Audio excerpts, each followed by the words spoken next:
प्रभु यीशु मसीह के मधुर नाम से आए हुए सबों को हम नमस्कार करते हैं। இயேசு கிறிஸ்துவின் நாமத்தினாலே வந்திருக்கிற எல்லாரையும் நான் வாழ்த்துகிறேன். आराधना में जाने के पहले हमारी रीति के अनुसार हम बाइबल के वचनों से परमेश्वर की जानकारी लेने के लिए हम कोशिश करेंगे। நீங்கள் அறிந்திருக்கிறபடி நம்மளுடைய முறைமையின்படி வேத வசனத்தின் அடிப்படையில் ஆராதனை செய்வதற்கு பின்பாக அதை ஆழமாக அறிய நாம் முயற்சி செய்கிறோம். हम जीवन के कई जगहों पर कई मोड में चले जाते हैं जहां हमारे लिए डायरेक्शन या दिशा की जरूरत है। வாழ்க்கையின் अनेक எட்ஜில் நம்ம ஒரு சில காரியங்களை அறிவதற்கு முயற்சி செய்கிறோம். कभी कभी 2 या 3 रास्ता जब दिखाई पड़ता है, रास्ता में जब पता नहीं चलता जिस पर जाना है उस पर हमें अगुवाई की दरकार है। ஒரு சில நேரங்களில் 3-4 வழிகள் நமக்கு முன்பாக காணப்படுகிறதுனால எதுல செல்ல வேண்டும் என்கிற अनेक குழப்பங்கள் நமக்கு இருக்கிறது. कभी कभी आप रोड पे जाइएगा तो तीनों या रोड जो है, आप जिस रोड पर जा रहे हैं बाकी तीनों या और भी जो रास्ता है वो अच्छा दिखाई पड़ेगा, जाने लायक दिखाई पड़ेगा। நீங்கள் ரோட்ல போகிற நேரங்கள்ல 3 வழிகள் 4 வழிகள் இருக்கும். அது அந்த வழிகள்ல நல்ல வழிகளா காணப்படும். அந்த 3 வழிகளும் सारे जो मार्ग है आपको अच्छा दिखाई पड़ेगा, 3 வழிகளும் எல்லா வழிகளும் உங்களுக்கு ரொம்ப நல்லதா தென்படும். लेकिन जहां आपको पहुंचना है वो चारों या सभी मार्ग में जाने के द्वारा आप कामयाब नहीं हो पाएंगे। ஆனா அந்த நல்ல வழிகளா காணப்படுகிறதுல எங்க நீங்க போகணுமோ ஆனா சரியான டெஸ்டினேஷனுக்கு போறது உங்களால முடியாது.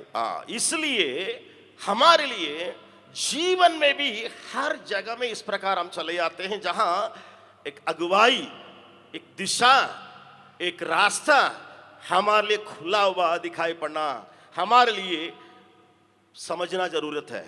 நம்மளுடைய வாழ்க்கையிலும் இப்படிப்பட்ட காரியங்கள்ல இப்படிப்பட்ட குழப்பங்கள்ல சரியான வழி நடத்துதல் நமக்கு வேண்டுமாய் இருக்கிறது. मैं आज ऐसा परमेश्वर को आपको दिखाने के लिए चाहता हूं, आपको कदम कदम पर जीवन में अगुवाई करने वाला।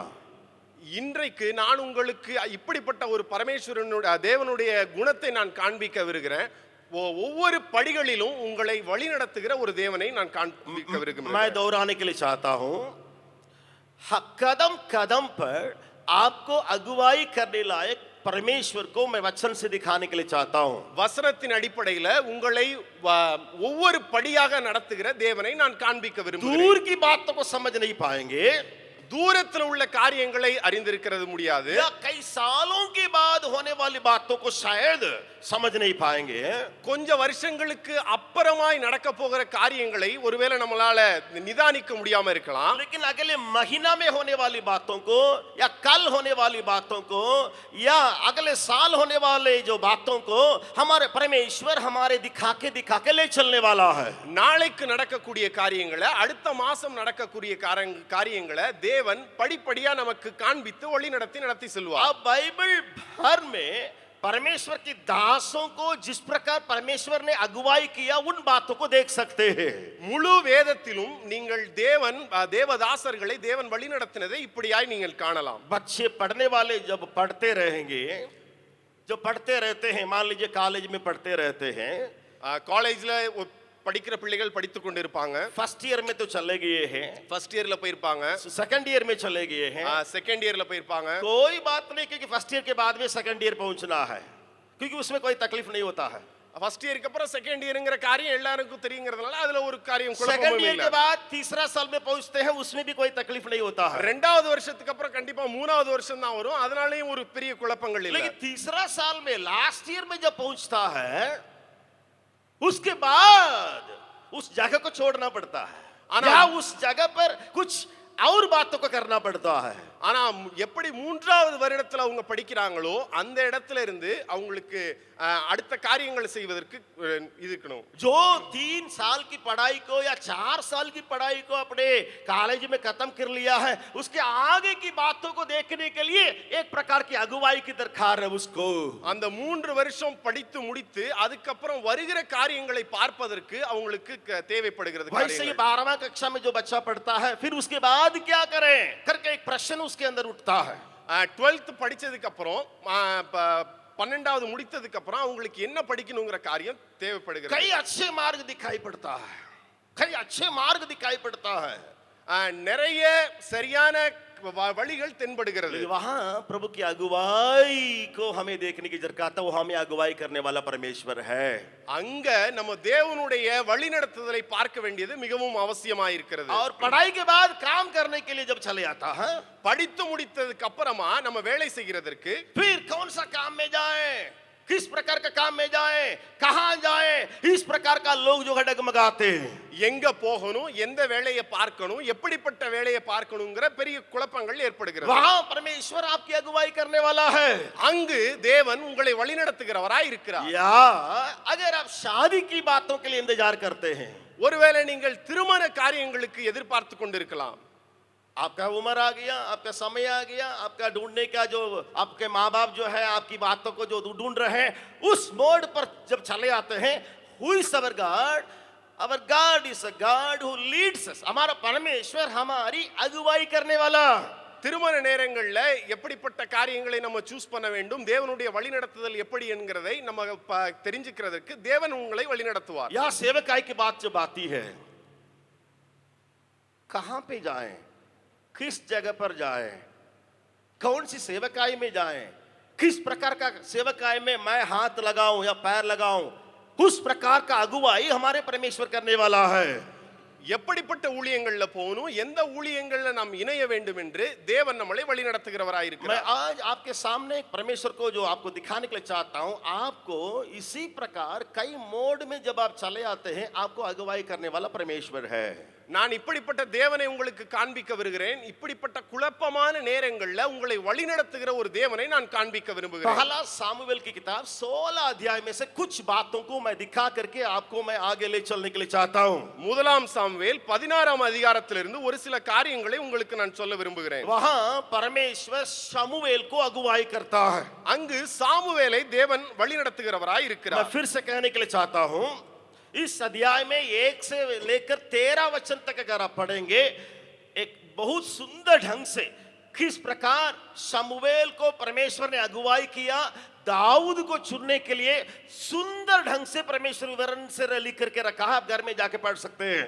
இந்த முதலாம் சாமுவேல் 16வது அதிகாரம் முதலாவது வசனத்திலிருந்து 13வது வசனம் வரைக்கும் தேவன் எப்படி சாமுவேலை வழிநடத்தினார் என்பதை நீங்கள் பார்க்கலாம். இதை தயவு செய்து நீங்கள் வீட்டில் போய் படித்து பார்க்கவும். एक वचन को घर में जाके पढ़ लीजिएगा. ஒவ்வொரு வசனத்தையும் நீங்கள் தயவாய் வீட்டில் சென்று படிக்கவும் என்று आपके கேட்டுக்கொள்கிறேன். जीवन में परमेश्वर किस प्रकार अगुवाई कर सकता है, उन बातों को भी इस अध्याय से आप सीख सकते हैं. உங்களுடைய வாழ்க்கையிலும் தேவன் எப்படி உங்களை வழிநடத்துவார் என்கிற காரியங்களை இந்த வசனத்தின் அடிப்படையில் பார்க்கலாம். वहां लिखा है कि पहला वचन को आप देखिएगा, ईसाई के घर में जाने के लिए अगुवाई है. முதலாவது வசனத்தில் நீங்கள் பார்க்கலாம், ஈசாயினுடைய வீட்டிற்கு போகும்படியான ஒரு வழிநடத்துதல். ये पहला वचन में ही लिखा है कि बीच में लिखा है कि तुम जो है अपने सींग को लेके आओ और उसमें तेल भर के लेके आओ और लेके आके ஈசாய் के घर में जाओ. இங்கு நம்ம தெளிவாய் பார்க்கிறோம், உன்னுடைய கொம்பை எடுத்து வா, அதை தைலத்தினால் நிரப்பு, பிற்பாடு நீ ஈசாயினுடைய வீட்டிற்கு செல் என்று. ये इसको परमेश्वर ने केवल तेल भर के रखो और सींग को लेके आओ, ऐसा परमेश्वर कह के छोड़ा नहीं. வெறும் தேவன் கொம்பையும் அதுல தைலத்தையும் நிரப்பி வை என்று மாத்திரம் சொல்லவில்லை. पगला कदम में उसको पैर रखने के लिए परमेश्वर अगुवाई करता है. முதலாவது படியில அவரை காலை எடுத்து வைப்பதற்காக வழி நடத்துகிறார். उसका कुछ दूर तक जाने के लिए एक रास्ता खुल गया. கொஞ்ச தூரம் போவதற்கு அவருக்கு வழி திறந்து கொண்டது. कहां जाना है? எங்க போக வேண்டும்? ईसाई के घर में जाना है.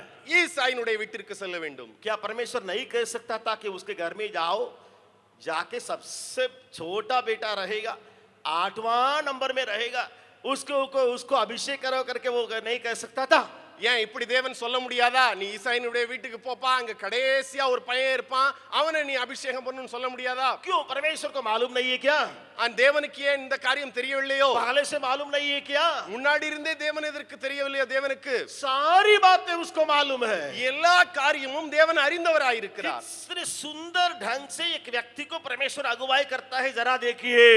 எவ்வளவு அருமையாக அழகாக தேவன் இந்த மனிதனை வழிநடத்துகிறார் என்பதை நம்ம பார்க்க முடியும். इस झुंड में 5 साल की होने वाली बातों को या 4 साल के बाद होने वाली बातों को मन में रखते हुए चिंता करने वाले कुछ लोग होंगे. கண்டிப்பா இந்த கிரவுட்ல ஒரு 4 வருடங்கள் 5 வருடங்கள் காரியங்களை குறித்து யோசித்து அதை குறித்து நீங்கள் கவலைப்படுகிறவர்களாய் இருக்கலாம். चाहे बच्चे के बारे में क्यों न हो, ஒருவேளை சிறு பிள்ளைகளை பற்றி இருக்கலாம், या आपकी पढ़ाई के बारे में क्यों न हो, அல்லது உங்களுடைய படிப்பின் காரியங்களை பற்றி या இருக்கலாம், आपकी आने वाली सेवकाई के बारे में क्यों न हो, ஒருவேளை வருங்காலத்தை குறித்து வருங்காலத்தினுடைய ஊழியத்தை குறித்ததான யோசனைகளாய் या இருக்கலாம். 5 साल के बाद 10 साल के बाद होने वाली उस, या 2 साल के बाद होने वाली उस शादी की बातों के बारे में क्यों न हो, அல்லது 2 வருடங்கள் கழித்தோ 10 வருடங்கள் கழித்தோ நடக்க போகிற திருமணத்தை குறித்ததான காரியங்களாய் இருக்கலாம். मैं आपको बताने के लिए चाहता हूं, நான் உங்களுக்கு சொல்ல விரும்புகிறேன், जब उचित समय आएगा, उचित समय आएगा, சரியான தேவனுடைய வேளையில यहाँ एक समय आया है शमूएल को परमेश्वर अगुवाई करने के लिए ईसाई के घर में जाने के लिए भेजने के लिए एक समय आया है. இங்கு சரியான நேரம் வந்தது சாமுவேலை ஈசாயினுடைய வீட்டிற்கு அனுப்புவதற்கு. और वहां जाकर के 8 लड़के हैं, उनमें से चुनना आसान नहीं है. அங்கு போய் 8 குமாரர்கள் மத்தியில ஒருவரை தேர்ந்து கொள்ளுகிறது சாதாரண விஷயம் அல்ல. अगर 7 लड़की लोग हैं, एक लड़का है, तो चुनना आसान है कि लड़का कोई परमेश्वर राजा के रूप में बैठा आएगा तो उसको चुन लेगा. ஒருவேளை முதலாவதுல இருந்து 7வது வரைக்கும் பெண் பிள்ளையா இருந்து ஒரு மகனா இருந்தா ஈஸியா அவனை வந்து நம்ம ஐடென்டிஃபை பண்ணிரலாம் ராஜாவாக தேர்ந்தெடுப்பதற்கு. 8 लड़के वहां हैं, 8 குமாரர்கள் அங்க இருக்காங்க. वहां 7 लोग घर में पाए जा रहे हैं, एक दूर में रहता है. 7 குமாரர் அங்க இருக்காங்க, ஒருத்தர் வந்து வீட்டை விட்டு தூரமா இருக்கிறார். और पहला दूसरा तीसरा बेटों को देखिएगा, एकदम शूरवीर है, युद्ध में उनको सिलेक्शन हुआ और शाऊल की आर्मी में पाए जाने वाले लोग थे. முதலாவது இரண்டாவது மூன்றாவது குமாரரை பார்க்கலாம், நல்ல வீர சூரர்கள், அவங்க ஆர்மியில செலக்ட் ஆன வீரர்களா இருக்காங்க. क्योंकि 17वां अध्याय को अगर आप देखिएगा, ஏன்னா நீங்க 17வது அதிகாரத்தை நீங்க பார்க்கலாம், 13 वचन में ये लिखा है, 13வது வசனத்துல இது இப்படியா எழுதியிருக்கிறது. पहला शमूएल 17वां अध्याय 13वां वचन, முதலாவது சாமுவேல் 17வது அதிகாரம் 13வது வசனம். 17वां अध्याय 13 वचन में ये लिखा है 17வது அதிகாரம் 13வது வசனத்துல कि ईसाई के 3 पुत्र शाऊल के पीछे होकर लड़ने को गए थे, और उसके 3 पुत्रों के नाम जो लड़ने को गए थे, अर्थात ज्येष्ठ का नाम एलियाब, दूसरे का अबीनादाब और तीसरे का शम्मा था. 13வது வசனத்துல இப்படியா எழுதியிருக்கிறது, ஈசாயினுடைய 3 மூத்த குமாரர் சவுலனோட கூட யுத்தத்திற்கு போயிருந்தார்கள். யுத்தத்திற்கு போயிருந்த அவனுடைய 3 குமாரரின் மூத்தவன் எலியாப் என்றும், 2ஆம் குமாரனுக்கு அபினதாப் என்றும், 3ஆம் குமாரனுக்கு சம்மா என்றும் பெயர். तीनों शूरवीर है, जो देखने में लगता है कि ये राजा बनने लायक है. 3 பேரும் யுத்த வீரர்கள், பார்த்த உடனே தெரிஞ்சுக்கலாம் அவங்க தான் ராஜாவாயிருவாங்கன்னு சொல்லி. दाऊद को देखिएगा, सबसे छोटा है, और एक छोटा और बड़ा दोनों को कंपेयर करके अगर आप देखिएगा तो आप जो है जरूर बड़ा का ही आप चुनाव करेंगे, क्योंकि ये तो आम तरीका है. எப்படி நீங்க தாவீதை பாத்தீங்கன்னா அவருக்கும் முதலாவதுள்ளவருக்கும் கம்பேர் பண்ணா கண்டிப்பா நீங்க அவரை தான் சூஸ் பண்ணி ஆகணும். एक ही घर में अगर 8 लड़के रहेंगे, ஒரு வீட்ல 8 குமாரர்கள் இருந்தா 8 को एक एक नंबर करके अगर खड़ा करिएगा, ஒவ்வொருத்தரையும் ஒவ்வொரு நம்பரா நீங்க நிறுத்தி வச்சீங்கன்னா, मान लीजिए 8 को शादी नहीं हुआ है, ஒருவேளை 8 பேருக்கும் கல்யாணம் ஆகாம இருக்கலாம். मान लीजिए 8 को शादी नहीं हुआ है, ஒருவேளை 8 பேருக்கும் கல்யாணம் ஆகாம இருக்கலாம். पहला दूसरा तीसरा करके 8 को खड़ा कीजिएगा, முதலாவது இரண்டாவது மூன்றாவதுன்னு சொல்லி 8 பேரையும் அப்படியே நிறுத்தலாம். तो उसको राजा होने के लिए, लड़ने के लिए या चुनने के लिए अगर आपके नजर में कोई दिखाई पड़ेगा तो मेरे विचार से पहला व्यक्ति को आप चुनेंगे. ஒருவேளை அந்த 8 குமாரர்கள்ல யுத்தம் செய்வதற்கும் ராஜா ஆவதற்கும் யாருன்னு பார்த்தா கண்டிப்பா முதலாவது தான் தெரிந்து கொள்வாங்க. लेकिन यहाँ परमेश्वर पहला व्यक्ति को चुना नहीं, दूसरा को चुना नहीं, 7 को चुना नहीं, और उसको धीरे धीरे धीरे धीरे धीरे अगुवाई करते आ रहा है. जब पहला को चुनने के लिए शमूएल गया, परमेश्वर ने रोका. இங்கு ஒவ்வொருவரையா தேவன் வந்து தெரிந்து கொள்வதற்கு வழி நடத்துகிறார். முதலாவது, இரண்டாவது, மூன்றாவது, நான்காவதுன்னு சொல்லி ஒவ்வொன்றா பார்க்கிறார். कभी कभी आपके जीवन में भी ऐसे होता है ना, आप सोचते रहेंगे कि ये काम या ये सेवकाई या ये पढ़ाई या ये लड़का ये लड़की जब शादी की बात आती है तो सही होगा करके आप सोचते होंगे. परमेश्वर किसी न किसी प्रकार से रोक देगा. ஒருவேளை நீங்களும் இப்படியா யோசிக்கலாம். வேலை, அடுத்தது திருமணம், இந்த காரியங்கள்ல கூட நீங்க எப்படி யோசிக்கலாம். ஆனா தேவன் வந்து நிறுத்துகிறவராய் இருக்கிறார், அதை உங்களுக்கு அக்வாய் செய்யறதை விட்டுட்டு. जब एलियाब को उसने देखा, ऊपर नीचे देखा, तब उसने उसको चुनने के लिए जब शमूएल चले आया, वहां 16वां अध्याय में हम पढ़ते हैं क्या हुआ, देखिएगा 16 अध्याय। जब एलियाब को देखते हुए क्या हो रहा, देखिए 6 वचन को पढ़िएगा। पहला शमूएल 16 अध्याय 6 वचन को पढ़िएगा। जब तब उसने एलियाब पर दृष्टि करके सोचा निश्चय यह जो यहोवा के सामने है वही उसका अभिषिक्त होगा। यही परमेश्वर का अभिषेक किया जाने वाले व्यक्ति होगा करके शमूएल ने सोचा। लेकिन 7वां वचन में लिखा है, नहीं नहीं, मैंने इसको तुच्छ जाना, तुम ऊपर की बातों को ना देखना, मैं हृदय को देखने वाला हूं करके एलियाब को चुनने से परमेश्वर ने शमूएल को रोका। இங்கு முதலாவது சாமுவேல் 16 அதிகாரம் 6வது வசனம் 7வது வசனத்தின்படி 6வது வசனம், அவர்கள் வந்தபோது அவன் எலியாபை பார்த்தவுடனே கர்த்தராலே அபிஷேகம் பண்ணப்பட்டவன் இவன் தானா இருக்கும் என்றான். கர்த்தர் சாமுவேலை நோக்கி, நீ இவனுடைய முகத்தையும் இவனுடைய சரீரத்தையும் பார்க்க வேண்டாம், நான் இவனை புறக்கணித்தேன். மனுஷன் பார்க்கிறபடி நான் பாரேன், மனுஷன் முகத்தை பார்ப்பான், கர்த்தரோ இருதயத்தை பார்க்கிறார் என்றார். मेरे प्रियो, आपको अगुवाई करने वाला एक परमेश्वर को मैं दिखा रहा हूं वचन से।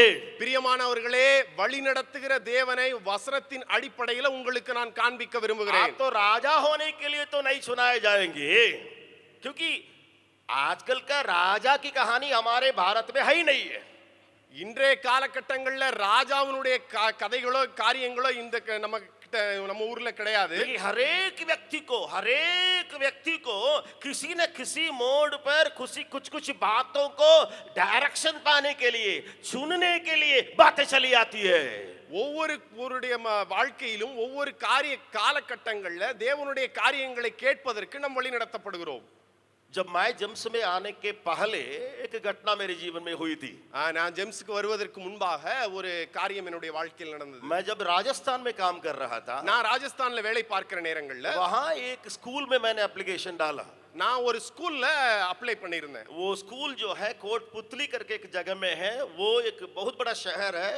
दिल्ली और जयपुर जो राजस्थान में है, उन दोनों को बीच का एक सेंटर जगह है वो कोटपुतली करके। கோட்புத்லிங்கிற ஒரு இடத்துல, அது ஒரு பெரிய சிட்டி, டெல்லி ஜெய்ப்பூரை கனெக்ட் பண்ணக்கூடிய இடையில இருக்கிற ஒரு சிட்டி அது. वहां एक बहुत बड़ा स्कूल अभी बना है। அங்க ஒரு பெரிய ஸ்கூல் இப்ப கட்டியிருக்காங்க புதுசா. मैं पेपर में देख करके उसको एप्लीकेशन मैंने डाला। நான் பேப்பரை பார்த்துட்டு அந்த ஸ்கூலுக்கு வந்து அப்ளை பண்ணேன். मुझे चुन लिया गया, इंटरव्यू में भी ले लिया गया, इंटरव्यू में भी मैं सिलेक्शन हुआ। என்ன இன்டர்வியூல எடுத்து செலக்ஷன் பண்ணிட்டாங்க. वहां मैंने जाके देखा, मेरे लिए जो दे रहे कमरा और जो भी सुविधा है सब कुछ मैंने देखा। நான் அங்க போய் அங்க இருக்க ஃபெசிலிட்டிஸ், எனக்கு கொடுத்த காரியங்களை எல்லாவற்றையும் நான் பார்த்தேன். यहाँ जेम्स में आने के बस 5-6 महीना के पहले मैं ये बात कह रहा हूं, 1997 की बात, 1997 की बात को मैं आपके सामने कह रहा हूं। நான் இந்த காரியங்கள் 1997ல நடந்த காரியங்களை சொல்றேன். நான் ஜெம்ஸ்க்கு வருவதற்கு ஒரு 5-6 மாதங்களுக்கு முன்பாக உள்ள காரியங்கள். अच्छा जगह है, நல்ல இடம். जब अब मैं जो काम कर रहा हूं, अभी सेवा कर रहा हूं, अभी स्कूल में जो पढ़ा रहा हूं, एक नीम का थाना करके एक जगह में, उससे 30 या 40 किलोमीटर दूर में है, बहुत अच्छा जगह है करके मैंने सोचा था।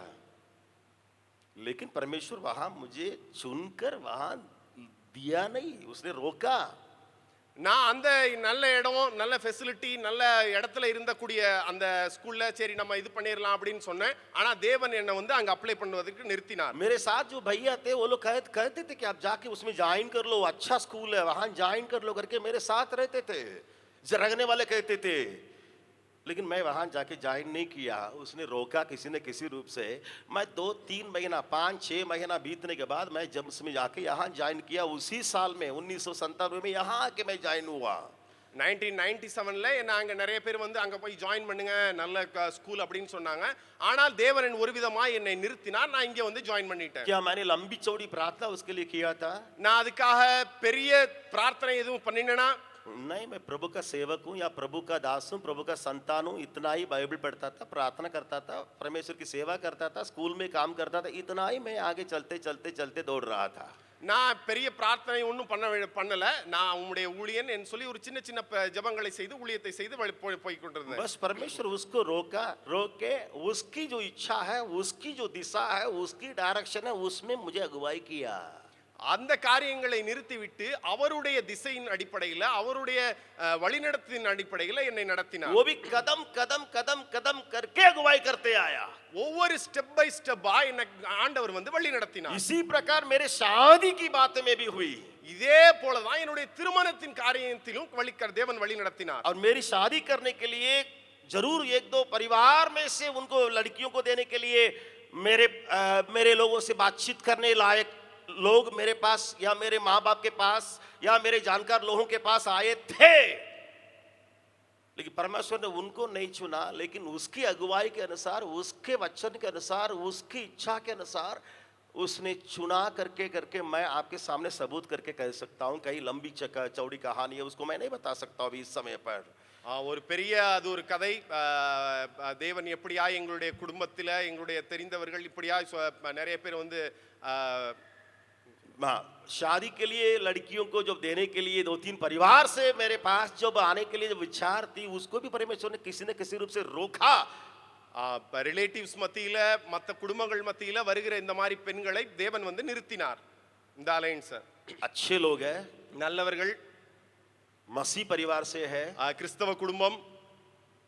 और भी मैं कहने के लिए जा सकता हूँ, बोलते जा सकता, लेकिन परमेश्वर ने वहां एक रोक डाला। இன்னும் நான் நிறைய காரியங்களை சொல்லிக்கிட்டே போலாம், ஆனா தேவன் அங்க வந்து ஒரு ஃபுல் ஸ்டாப்பா வச்சாரு. आज सुनने वाले सारे लोगों से मैं कहने के लिए चाहता हूँ, இன்று என்னை கேட்டுக்கொண்டிருக்கிற உங்களுக்கு நான் சொல்ல விரும்புகிறேன், किस हालत में आप आए हैं मुझे मालूम नहीं। எந்த மனநிலையில நீங்க இருக்கீங்க வந்திருப்பீங்கன்னு சொல்லி எனக்கு தெரியாது. मैं जो आज कह रहा हूँ सारी बातें आपके भविष्य के बारे में हैं।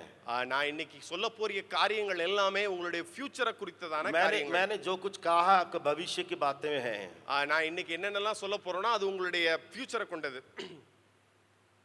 आप ऐसे परमेश्वर की आराधना करते हुए आए हैं, करने के लिए आए हैं जो आपके कदम कदम पर अगुवाई करने वाला है। நீங்கள் இப்படிப்பட்ட தேவனை ஆராதிப்பதற்கு வந்திருக்கீங்க. உங்களை ஸ்டெப் பை ஸ்டெப்பா வழி நடத்துகிற தேவனை நீங்கள் ஆராதிக்க வந்திருக்கீர்கள். ना केवल आपको, अगर माँ बाप है तो आपके द्वारा आपके बच्चों को अगुवाई करने वाला परमेश्वर की आराधना करने के लिए आए हैं। பெற்றோர்கள் மூலமா பிள்ளைகளையும் வழி நடத்துகிற தேவனை நீங்கள் ஆராதிக்க வந்திருக்கிறீர்கள். अध्याय को पढ़िएगा, आखिरी में वो सामुएल पूछता है, सबों से देखते वो थक गया होगा, 7 लोग 7 बेटे सामने है और देखा होगा 7 तो आगे क्या करे। वो पूछा होगा 7 लोग हैं, सब लोग तो सामने दिखाई दे रहे हैं, सब लोग आ गए हैं, तो परमेश्वर ने तो अगुवाई नहीं किया, इसलिए वो पूछता है। क्या पूछता है शमूएल, थोड़ा देखिएगा 16 अध्याय में क्या पूछता है। बिल्कुल बंद हो गया नहीं है, क्या करे, थक गया है, थक गया होगा। और वहाँ क्या पूछता है वह देखिएगा, 16 अध्याय 11 वचन को देखिएगा, 11 वचन को देखिएगा, 16 का 11 वचन। तब शमूएल ने यीशु से कहा, क्या सब लड़के आ गए? सब लड़के आ गए?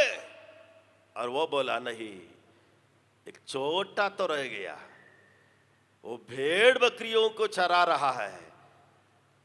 और वो शमूएल ने कहा, उसमें दिखा, आगे पढ़िएगा दिखाई पड़ेगा, आगे इसमें लिखा है, जब तक वो न आए तब तक हम खाना नहीं खाएंगे, उसको आने दो, उसके आने दो।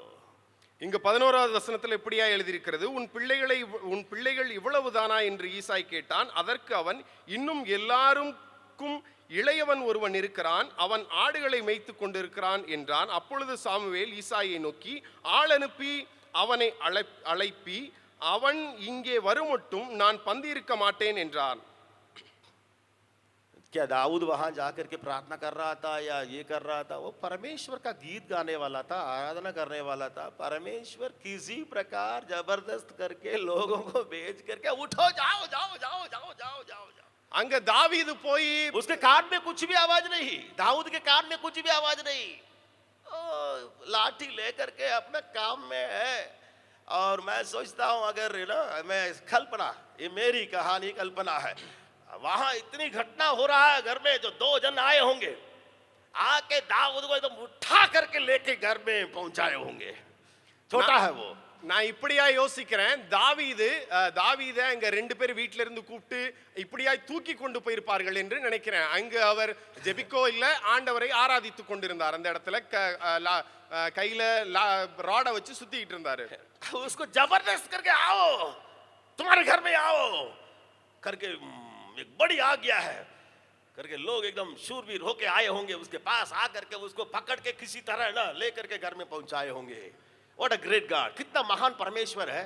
जब लोगों को चुनने के लिए वो चाहता है, उसको किसी न किसी रीति से जबरदस्ती करके उसको लेकर के चुन करके बैठा देता है। நான் இப்படியா யோசிக்கிறேன், வீர சூரர்கள் அவனிடத்துல வந்து வலுக்கட்டாயமா தாவீத வா உங்க வீட்டுக்கு போலாம் அப்படின்னு சொல்லி இழுத்துட்டு வந்திருப்பார்கள் நினைக்கிறேன். எவ்வளவு நல்ல ஆண்டவர் நம்மளுடைய ஆண்டவர். हमारी अगुवाई करने वाला परमेश्वर है, நம்மை வழி நடத்துகிற தேவன். अगर आप प्रार्थना करते उसके इस बच्चे संतान रूप में अगर रहते रहेंगे, अपने आपको परमेश्वर चुन चुन करके आपको जहां करना है वहां उठा करके दाऊद को जैसे किया था वैसे ही वो करेगा। நீங்கள் தேவனிடத்தில் ஜெபித்துக்கொண்டே அவரோடு வழி நடந்து கொண்டிருப்பீர்கள். ஆனால் எங்கு எங்கு எப்படி உங்களை வைக்க வேண்டும் என்று தாவீதை போல தேவன் உங்களை எடுத்து உயர்த்தி வைப்பார். मैं नहीं जानता हूं आपके विचार भविष्य के बारे में क्या क्या है, किस विचार से आप बैठे हुए हैं, मैं नहीं जानता हूं। எனக்கு தெரியாது உங்களுடைய ஃபியூச்சரை குறித்து எந்த யோசனையில நீங்க உட்கார்ந்திருப்பீங்கன்னு எனக்கு தெரியாது. लेकिन एक बात सच है, ஆனா ஒரு காரியம் உண்மையா இருக்கிறது, हमारा परमेश्वर ऐसा परमेश्वर है, நம்முடைய தேவன் இப்படிப்பட்ட ஒரு தேவன்। आपको हर मोड पर, प्रतिदिन अलग बात है, लेकिन जब मोड आता है वो मैं कहने के लिए चाहता हूँ। प्रतिदिन क्या करना है, वो सब्जी करना है, वो खाना बनाना है, वहाँ जाना है, वो करना है, मैं वो उस बात को नहीं कह रहा हूँ। जहाँ मोड चले आता है, जहाँ कुछ डिसीजन लेना है, जहाँ कुछ निर्णय लेना है, जहाँ कुछ बोलना पड़ेगा, जहाँ कुछ करना पड़ेगा, वहाँ परमेश्वर अगुवाई करके आपको ले जाने वाले परमेश्वर है। நான் இப்படிப்பட்ட காரியங்களை சொல்லல, என்னன்னா நீங்கள் அன்றாடம் செய்கிற ரொட்டீன் வேலையை அல்ல, எந்த ஒரு சூழ்நிலையில குழப்பமான சூழ்நிலையில நீங்க டிசிஷன் மேக்கிங்க்கு ரொம்ப கஷ்டப்படுகிற அந்த நேரங்களில உங்களை வழி நடத்துகிற இந்த தேவனை நான் உங்களுக்கு காட்டுறேன். वो भी कदम कदम पर अगुवाई करने वाला, அதுவும் ஸ்டெப் பை ஸ்டெப்பா உங்களை வழி நடத்துகிற தேவன். ईसाई के घर में जाओ, ஈசாயினுடைய வீட்டிற்கு போ, चला गया, போயிட்டார் அவரு, अपना तरीका को अपना रहा है, जैसे करना है वैसे कर, बुलाओ, बोला बस इतना ही कर रहा हो, एली आपको बुलाओ। फिर परमेश्वर ने रोका, फिर उसको बुलाओ, फिर शम्मा को बुलाओ, परमेश्वर ने रोका। देखिए कदम कदम कदम पर परमेश्वर रोक डालता है, अगुवाई करते आ रहा है। ஸ்டெப் பை ஸ்டெப்பா சாமுவேலை தேவன் வந்து வழி நடத்துகிறார். எலியாப் இரண்டாவது மகன், அப்படி ஒவ்வொருத்தரையும் நிறுத்தி நிறுத்தி கொண்டு வருகிறார். हम लोग क्या सोचते हैं ना, हर जगह जहां जाएंगे सब रुकावट है भैया, कुछ बातें बनता ही नहीं है, होता ही नहीं है, लेकिन परमेश्वर रोकता है, उसको हमें मन में डालना जरूरी है। நம்ம ஒருவேளை யோசிப்போம், எங்க பையா எந்த இடத்துல போனாலும் எனக்கு ஒரே தடையாவே இருக்கு அப்படின்னு சொல்லி, ஆனா நம்ம இதை உணர்வதில்லை, தேவன் ஒரு சில காரியங்களை தடை பண்ணுகிறார். परमेश्वर कुछ लोगों को या कुछ बातों को, कुछ काम को, कुछ पढ़ाई को, कुछ सेवकाई को रोकता है, उसको हम समझना जरूरत है। கர்த்தர் ஒரு சில நேரங்களில நம்மளுடைய காரியங்களை, ஆட்களை, நபர்களை ஒரு சில காரியங்களை நிறுத்துகிறார். उस सुंदर परमेश्वर की आराधना करने के लिए मन में इस विचार को लाके हम खड़े होके उस गाना को गाने के लिए जा रहे हैं। இப்படிப்பட்ட ஒரு அருமையான தேவனை நம்ம ஆராதிக்க வந்திருக்கிறோம். ஒரு பாடலை பாடுகிற பொழுது நம்ம எல்லாம் எழுந்து நின்று தேவனை ஆராதிப்போம்.